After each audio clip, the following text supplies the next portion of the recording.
Today we continue our tour of Britain's political left with Dave Nellist. He's the national chair of the Unionist and Socialist Coalition. It's known for short as TUSC. Now, you may also remember him as a former Labour MP, a thorn in the side of the Labour leadership in these days in the battle over militant tendency in the 1980s. Let's refresh our memories. Labour's national executive has suspended the entire constituency party of Coventry South East because it's continuing to support the MP Dave Nellist. Mr Nellist was expelled from the party just over a week ago for alleged links with militant. I'm not a member of the militant. Unfortunately, I'm no longer a member of the Labour Party, but I am still a socialist. I shall go back to the people who selected me first, the people who supported me, and to the people who elected me, and ask them what I should do. The militant is standing candidates against the Labour Party. I think they have a bloody cheek, anyone who's in the militant, to think they can demand the right to remain in our party. Their rightful they place have in the no party. honour. Getting rid of me from the party, like tragically they did to Terry Fields on Thursday, does not help Labour's chances in the general election one iota. And that was Dave Nellist then, and this is him now. Welcome to the Daily Politics. Thank you, Andrew. It's good to see you. You too. Now, is it true that someone had a sense of humour in the Whip's office and put you in with a young MP called Tony Blair? Yeah, it only lasted about 4 weeks before he went off and got an office with Gordon Brown. So if you want to hold me responsible for the creation of New Labour, I hold up my hands. Well, I think we might, but did any of your views rub off on him, do you think? No, but more importantly, none of his rubbed off on me. So it was not a meeting of minds for that 4 weeks. Now, we saw there that you got expelled from the Labour Party because they thought you were too supportive, too close to militant tendency. That's true, but it was also particularly the main campaign that was on at that time. You'll remember in 1990 the poll tax battles, and Terry Fields, my colleague, had already gone to prison instead of the pensioners in his area, and I was next on the list to go to prison. And Neil Kinnock thought that he would win votes by expelling hard left-wingers who were prepared to go to prison over the poll tax at a point when he was 26 points ahead in the opinion polls, and 2 years later, having spent 2 years attacking the left, he lost the 1992 election, so the strategy didn't work. And you've been outside, but still on the left of politics, outside the Labour Party, but still on the left of politics ever since. It's tough being on the left if you're not inside the Labour Party, is it not? Not now, because I honestly don't see any major differences. You had a guest on here a week or so ago who described the difference between Ed Balls and George Osborne. There's 20 billion out of 700 billion public expenditure, about 3%, and that's what most people look at the big parties now. And there's two divisions in politics. There's the first division, Labour, Liberal Democrats, Tories, UKIP, an overlapping agenda when it comes to austerity. There's a second division, and TUSC, the party of which I'm the national chair, which will be standing over 600 candidates in the elections in May. These are in the local elections? In the local elections in May. And then the European elections too?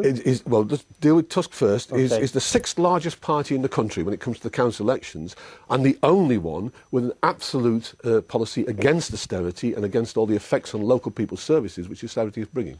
Why does the breakthrough of the left, and I don't mean in sense of winning a majority or anything like that, but just a breakthrough in making progress, why does it not happen? I mean, I'm thinking particularly, there was what might be regarded on the left in 2008 as a crisis of capitalism took place, from which we are still trying to recover. And yet it didn't result, not just in this country, but actually across the Western world, it didn't result in a breakthrough for the left. In electoral terms, obviously, the lack of PR in this country is more difficult. We have left Socialist Party members elected both to the Dáil and to the European Parliament, for example, in Ireland and in other countries as well. So that's one factor. The other major factor, though, is that the biggest trade unions are tied, or in my view, imprisoned within the Labour Party. The unions we're working with in TUSC are the smaller, unaffiliated unions. Our party was a project of the late Bob Crow from the Transport Union, the RMT. We have representatives from the Firefighters Union. We have the last General Secretary and the current Assistant General Secretary of the Prison Officers Association. We have the smaller, unaffiliated unions, but we don't yet have the social weight, the big unions and the big parties. Well, were you encouraged by Mr McCluskey seeming to indicate that it was not a foregone conclusion that Unite, which is the biggest of the unions, would always put its money into the Labour Party? Yes, and it's an argument I've had because I've been a member of Unite for 40 years, for some time. We've got 120 Unite members standing as candidates in this election for TUSC. Conveners, shop stewards, active union members. The debate that's going on in the big unions, I think, is going in our direction. But there's a problem on the left, which is there are so many different groups. I mean, you're a member of the Socialist Party of England and Wales, which someone's told me goes by the acronym SPEW. Is that right? Not by its members, Not by its members, I can understand. Now, you're also chair of the Trade Union and Socialist Coalition. Correct. That's TUSC that we've been talking about. But then coming on to the European elections, you quite rightly said you wanted to deal with the local ones first. You'll be a candidate for the No to EU party. That's right. The anti...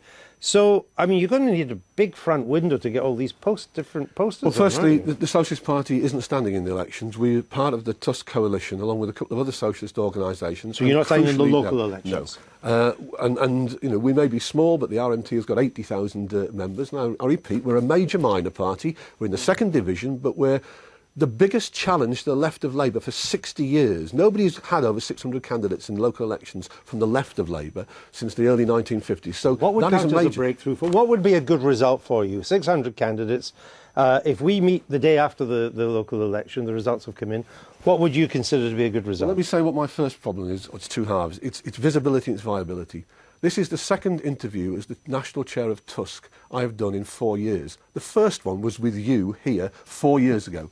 Nobody else from BBC TV has looked at the politics outside the big parties, unless it's UKIP. Now, if I got on Question Time, after time that Nigel Farage gets on the Question Time, perhaps people would hear an anti-austerity argument and think it was worth listening to. So that's one of our big problems. So it's visibility. That's what I'd like to think out of these elections. There are 160 towns, cities and boroughs in this country going to the polls on May the 22nd. As of this morning, we've got candidates in 85 of those towns and cities. So at least half the country is going to hear a little bit of an anti-austerity message, which means that if people are watching this programme today and they've lost the care of the elderly in their community, they're wondering where mum and dad's going to go and so on, and they're saying, does it really matter whether it's Labour, Tory or Liberal Democrats that's making that decision on the council? We'll have an alternative in that election. So our test, if you like, between now and May the 22nd is to increase our visibility and to give hope to people. There's a different argument out there. I understand, but let me come back to my question. What would you regard as a good result the next day?